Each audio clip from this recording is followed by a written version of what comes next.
السلام عليكم ورحمة الله تعالى وبركاته. أصدقائي الكرام، مرحبا بكم في حلقة جديدة في قناتكم نصائح في تربية الطيور.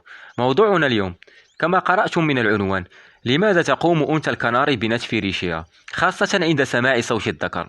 طبعا العديد من الأصدقاء سيلاحظ هذه المسألة ويعتقدون أن الأنثى أصيبت بالفاش. في هذه الحالة تكون الأنثى سليمة وليس بها أي فاش أو أي شيء، لكنها تقوم بنتف ريشها خاصة عند سماع صوت الذكر. فما هو السبب؟ السبب أصدقائي الكرام هو أن الأنثى تكون جاهزة وترغب في بناء العش، يعني إذا لم تجد أي خيوط أو ورق في القفص لكي تقوم بتقطيعه فإنها ستبدأ بنتف ريشها لبناء العش. كذلك يمكنك ملاحظة هذا السلوك عند الأنثى عندما يكون لها فراخ وتريد أن تضع عش ثاني، فتقوم بنتف ريش فراخها، وهذه علامة منها أنها تريد بناء عش ثاني.